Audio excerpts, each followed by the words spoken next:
Բարև ձեզ սիրելի հեռուստադիտողներ, այսօր պատմության խորհուրդ հաղորդաշարի եթերում խոսելու ենք արևելյան կոչված վարդապետների մասին։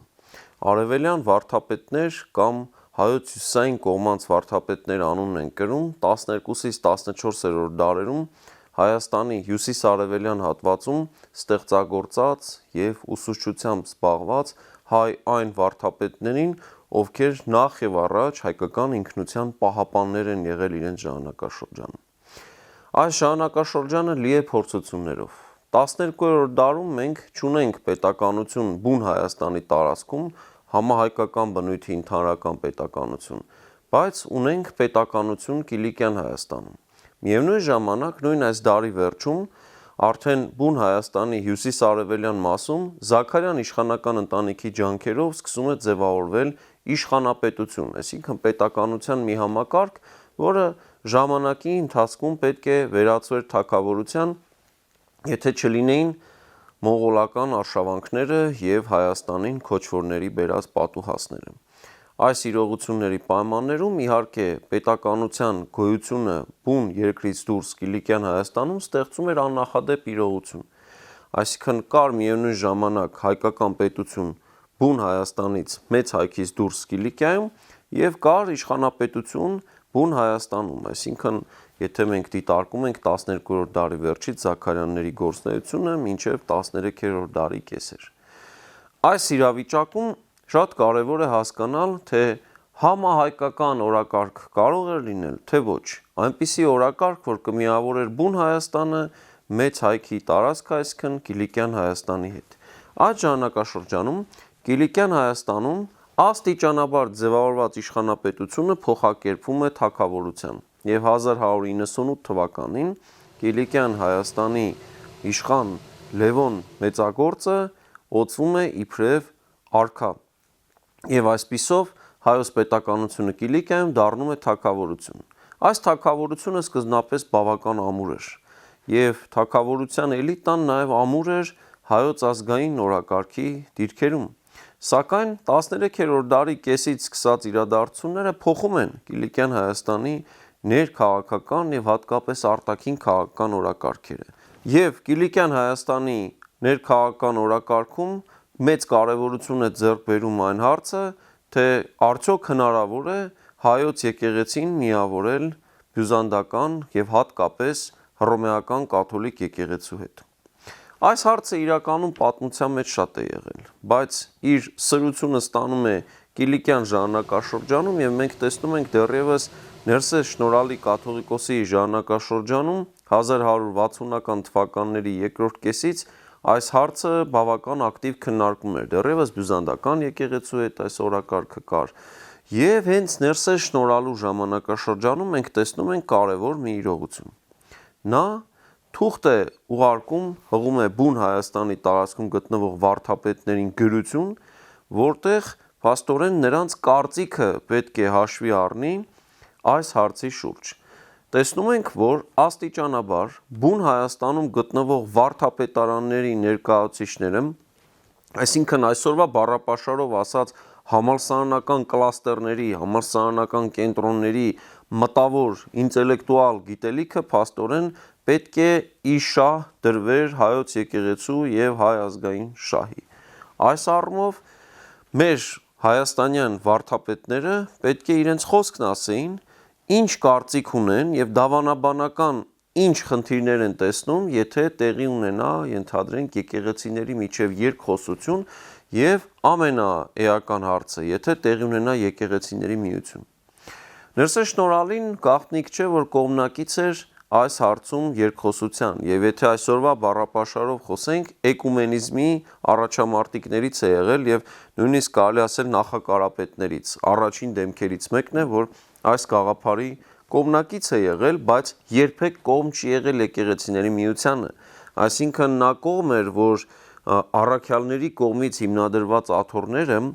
սկզբնական կառույցին Քրիստոսի եկեղեցու սկզբունքին համապատասխան, այսինքն ընդհանրական և առաքելական Սուրբ եկեղեցու տրամաբանության մեջ ընդհանրություն կազմեն, բայց ոչ ի հաշիվ հայ առաքելական եկեղեցու կողմից զիջումների դավանաբանական, վարչական, ազգային զիջումների։ Շատ լավ պատկերացնելով, որ իրականում առաջ է քաշում բյուզանդական եկեղեցու կողմից իրենց կայսրին, իսկ հռոմեական եկեղեցու կողմից պապին ենթարկվելու օրակարգ, եւ սա վերաբերելու է ոչ միայն կաթողիկոսին, այլև հայոց իշխանապետին, հետագայում արդեն թագավորին։ Այս բոլոր վտանգների շուրջ ժամանակի հետ տեսնում ենք, որ մեր վարդապետական դասը տալիս է իր պատասխանը եւ իր խոսքն է հնչեցնում։ Այստեղ շատ կարևոր է շեշտել, որ միջնադարյան դավանաբանական վեճերում եւ առհասարակ նույնիսկ հոգեվոր միաբանությունների տրամաբանության մեջ ուղադավանության հարցը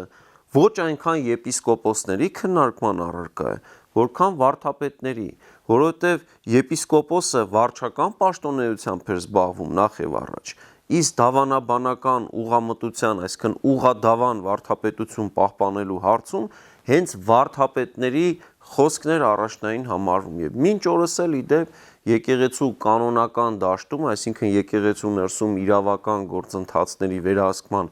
հարցում հենց այս մոտեցումն է ճիշտ, այսինքն վարդապետների խոսքն է համարվում ամենակարևորը։ Եվ խնդրեմ, ստացվում է բուն Հայաստանում, թեպետ չկա կաթողիկոսական աթոռ, ես հիշեցնեմ, որ 1045 թվականին Անիի բյուզանդացիների կողմից գրավելուց եւ Բագրատունյաց Հայաստանի թագավորությունը փաստորեն վերացնելուց հետո նաեւ որոշ ժամանակ անց մեր կաթողիկոսական աթոռը եւս հայտնվում է դեգերումների մեջ եւ երկարատև տեղափոխություններից հետո ի վերջո հաստատվում է Կիլիկյան Հայաստանում 1151 թվականից Հռոմկլայում էր գտնվում մինչև 1292 թվական, երբ տեղափոխվեց Սիս, իսկ այնտեղից 1441 թվականին վերադարձավ Սուրբ Էջմիածին։ Ահա այս շրջանում, երբ որ կաթողիկոսարանը Հռոմկլայում է եւ այստեղից փորձ է կատարվում ընդհանուր օրակարգ ձևավորել համահայկական օրակարգ, տեղի կաթողիկոսները, Հռոմկլայի կաթողիկոսարանի մեր կաթողիկոսները մեծ կարևորություն էին տալիս բուն Հայաստանի վարդապետների կարծիքին։ Նրանց համար այս վարդապետները արևելյան են, արևելյան վարդապետները, որտեղ Կիլիկիայից արևելք են գտնվում։ Հայաստանի բուն Հայաստանի տարածքում, օրինակ Սյունիքում եւ Վասպուրականում գտնվող մեր վանականների համար նրանք հյուսիսային կողմերի վարդապետներ են, որովհետեւ իրենցից հյուսիս են գտնվում։ Նրանք հիմնականում Աղբատում, Սանահինում եւ Քոբայր, այնտեղ Խորանաշատ, Գոշավանք եւ այլն այս վանքերում գտնվող ստեղծագործող եւ ուսուցչությամբ զբաղվող, իրենց հոգեվոր ծառայությունը կատարող, սպասավորող հոգեորականներ են։ Վարդապետական դաս, որը ժամանակի հետ ձևավորում է ոչ միայն ցանցային կառույց, այլև ընդհանուր պաշտոնեության համակարգ, որը իհարկե վարչական առումով ենթարկվում է ամենայն հայոց կաթողիկոսին, որ նստում է Հռոմկլայում, բայց կարող է հակառակվել նրան միայն այն դեպքում, երբ որ կաթողիկոսը շեղվում է դավանական ուղադավան գծից, այսինքն երբ որ նա թույլ է տալիս հերձվածողին կամ երկաբնակին, այսինքն արևմտյան եկեղեցուն կամ աղանդավորին բնորոշ շեղումներ։ Միայն այդ դեպքում են նրան հակառակվում եւ պատասխանում են, որ իրավունք չունես շեղվել այն դավանանքից, որը որ մեր եկեղեցին սահմանել է։ Եվ ամենահետաքրքիր այստեղ այն է, որ մեր կաթողիկոսները եւ թագավորները Կիլիկյան Հայաստանում ոչ միայն մեծ կարևորություն էին տալիս այդ խոսքին, այլև շատ հաճախ հատուկ այնց այսպիսի պատասխան ակնկալելու փաստորեն մոտեցումն էին ցուցաբերում, ուղարկում էին գրություններ ստանալու նման պատասխան, որ ուղարկեն Հռոմի պապին կամ բյուզանդական կայսրին կամ Գերմանիայի, այսինքն Սրբազան հռոմեական կայսրության կայսրին, որ տեսեք մենք չենք կարող գնալ զիջման, որովհետև մեր վարդապետները դեմ են։ Այսինքն սկզբնական շրջանում դա լինի 12-րդ դարի վերջ, 13-րդ դարի մինչև 70-80-ական թվականներ մեր եւ հոգեվոր եւ աշխարհիկ էլիտան նրանց կարծիքը հաշվի է առնում, որպեսզի ոչ հասի դավանական եւ ազգային զիջումներին։ Եվ ահա այս հարցում մենք պետք է նշենք մի քանի երևելիների անուններ։ Օրինակ, այստեղ պետք է նշել այդպես անզիջում դիրքորոշում ունեցող Գրիգոր Տուտեորթու անունը։ Պետք է նշել Դավիթ Քոբայրեցու, Հովանես Իմաստասերի եւ շատ այլ նշանավոր դեմքերի անուններ, բայց առանձնապես կխոսենք մի քանի շատ էական անունների մասին, որոնք 12-րդ դարի վերջից, հատկապես 13-րդ դարում ունեցել են չափազանց կարևոր նշանակություն թե իրենց ուսուցչության հարցում, թե դավանաբանական և թե ազգային անզիջում վարքագծի հարցում։ Այս շղթան պետք է հասցնել նույնիսկ մինչև 14-րդ դար, այս 13-ից 14-րդ դարի անցմանը ևս նշել մի քանի անուններ և խնդրեմ հերթով նշենք այս անունները։ Ուրեմն 12-րդ դարի վերջում այս մարդկանց շարքում առանձնահատուկ դիրք է ձեռք բերում Մխիթար Գոշը, ով մեր հեռուստադիտողի նախ եւ առաջ հայտնի իբրև դատաստանագրքի եւ առակների հեղինակ, բայց նա շատ ավելի մեծ նշանակություն ունեցող գործիչ է, անձնավորություն, ով համարվում էր արևելյան վարդապետների մեջ առաջինը։ Հետաքրքիր է այն, որ այս անձնավորությունը նաև մեր արևելյան Հայաստանում ձևավորված հյուսիսարևելյան Հայաստանի այդ Զաքարյան իշխանապետության ղեկավար Զաքարեի խոստովանահարն ու գլխավոր խորհրդականն էր։ Տեսեք, ինչ կարևորություն է տրվում փաստորեն այս վարդապետներին։ Եվ ես հիմա ընթերցեմ այս արևելյան վարդապետներից մեկի Կիրակոս Գանձակեցու երգից մի հատված, որտեղ նա խոսում է Մխիթար Գոշի թողած ժառանգության մասին, նրա գործունեության և ժառանգության մասին։ Շատ էին նրանք, որ նրա ուսուցչական խոսքին աշակերտեցին, որովհետև նրա իմաստության համբավը հռչակվեց ամեն տեղ։ Նրա մոտ գալիս էին ամեն կողմերից, որովհետև իր անվան համապատասխան բոլորին մխիթարում էր։ Նրա խոսքերը շահեկան էին ու շնորհներով լի,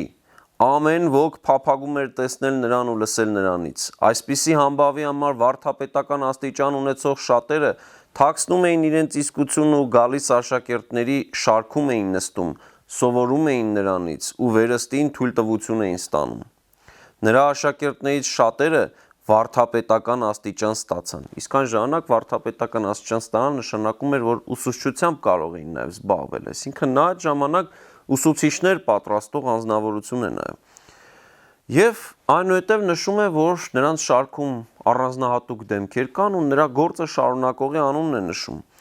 Խոսքը վանական վարդապետի մասին է։ Սա սուրբ ու պարկեշտ մարդ էր ու ամեն բարի գործի մեջ առաջադեմ, ողջախոհ ու զգաստ էր ամեն ինչում, իսկ վարդապետական խոսքով այդ ժամանակ գոյություն ունեցողներից բոլորին գերազանցում էր, մտքով բեղմնավոր էր ու խոսքով ճարտար։ Այդ բանի պատճառով շատերը գալիս էին նրա մոտ ոչ միայն ուսուցչական խոսքի ուսման համար, այլ նրա ամբողջ կյանքն ու շարժուձևը անգիր օրենքներ էին տեսնողներին։ Եվ սա ես ասում եմ ոչ թե լսելով միայն, այլև ականատես լինելով, որովհետև երկար ժամանակ մենք կրթության համար մնացինք նրա մոտ Տավուշ Բերդի սահմաններում, անապատում, որ նա իր բնակության համար ստացավ և որպես աղբյուր ամենքին խմեցնում էր ուսուցչական խոսքը։ Մենք տեսնում ենք աշակերտի խոսքեր շռայլված իր ուսուցչի հասցեին, և սա աշակերտ է, որ ինքն էլ հետո դառնում է այդ արևելյան վարդապետներից կարևոր մի անձնավորություն, փաստացի նրանք ուսուցիչներ են, գաղափարախոսներ են, հոգևոր գործիչներ են, դավանաբաններ են և նաև Կիրակոս Գանձակեցու պարագայում և նրա ուսուցիչ վանական վարդապետի նաև պատմիչներ։ Այստեղ կարևոր է շեշտել, որ փաստորեն Մխիթար Գոշից հետո 1213 թվականին, երբ նա վախճանվում է Նոր Գետիկի կամ իր անունով կոչված Գոշավանքի տարածքում հուղարկավորվում, նրա գործը իր բազմաթիվ ուսուցիչ պատրաստած աշակերտներից, իր կողմից պատրաստված այդ վարդապետներից շարունակում է հենց վանական վարդապետը։ Համարվում է այս վարդապետների մեջ ավագագույնը և թիվ 1-ը։ Եվ այս առաքելությունը հետագայում պետք է փոխանցվի փաստորեն ուսուցչից աշակերտ շարունակաբար, նույն Կիրակոս Գանձակեցին փաստորեն եղել է նրա աշակերտը և նաև այս գործը շարունակողների մեջ պետք է նշենք նաև Վարդան Արևելցու անունը։ Վարդան Արևելցին 13-րդ դարի կեսերին դառնում է ամենաառանցքային գործիչներից մեկը և օրինակ Կիլիկյան Հայաստանի թագավոր Հեթում առաջինը, երբ մտածում էր, որ պետք է արևմուտքին ոչ ասի դավանաբանական զիջումների հարցում, պետք չի գնալ ազգային սովորույթների խաթարման և պետությունը, Կիլիկիայի պետությունը, հայոց թագավորությունը Հռոմի պապինը վարչական իշխանությանը չպետք է ենթարկել, այդ ժամանակ հենց նա ուղարկում էր նամակ Վարդան Արևելցուն, որպեսզի այստեղ ոչ հասեն փոփոխություններին, վարդապետները հստակ դավանաբանական տեքստ գրեն, ուղարկեն Կիլիկյան Հայաստան եւ թագավորը արդարանա, որ տեսեք, ես չեմ դա որոշել, ես կողմ էի, որ լավ լինի, բայց տեսեք, որ մեր վարդապետները դեմ են եւ եթե մենք շեղվենք այդ գծից հակառակ բան անենք, ինձ եւ հատկապես կաթողիկոսին կմեղադրեն, որ մենք շեղվել ենք ուղադավան ընթացքից։ Եվ սա շատ կարևոր, այսպես զսպաշապիկ էր եւ նաեւ բալանսավորման գործիք, որ մեր թագավորներն ու կաթողիկոսները օգտվում էին դրանից։ Մինչեւ 1292 թվականին, երբ որ կաթողիկոսարանը Հռոմկլայում փաստորեն վերանում է եւ Սիս է տեղափոխվում, նաեւ կաթողիկոսական եւ թագավորական իշխանությունների միջեւ բալանսն է վերանում, արդյունքում սկսում է թագավորը ամբողջությամբ պարտադրել մի օրակարգ, որը որ փաստորեն հրամցվում էր այդ ժամանակ Հռոմից։ Նման պարագայում իհարկե արևելյան վարդապետները պետք է շարունակեին իրենց խոսքը ասեն եւ այստեղ ձևավորվում է նաեւ Սյունիքի մեր հոգեվոր դասի հետ մի նոր ավելի լայն խմբավորում, որի մաս են կազմում որպես ինքնության պահապաններ Ստեփանոս Օրբելյանի գլխավորած վարդապետները։ Այս ուղղությունը պետք է շարունակվի նաև հետագայում եւ օրինակ Տաթևի վանքում, Տաթևի վարդապետարանում հավաքված գործիչները պետք է նաև շարունակեն այս կարևոր գաղափարական պայքարը։ Հովան Որոտնեցի եւ հատկապես այս գործի արդեն շարունակող դարավերջին Գրիգոր Տաթևացի։ Այս բոլոր գործիչները հստակորեն պաշտպանում էին հայ եկեղեցու դավանական ինքնությունը։ Երբեք դեմ չէին երկխոսությանը, բայց նրանք խորթ էին դիտում միությանը եւ դրա համար էլ այստեղ նրանք տեսնում էին ոչ թե իրական միություն, այլ տեսնում էին մեր ենթարկում այլ օտար օրակարգի։ Եվ երբ թագավորությունը փաստորեն այս օրակարգով շարժվեց Կիլիկյան Հայաստանում, մենք տեսանք ցավոք այդ թագավորության անկում,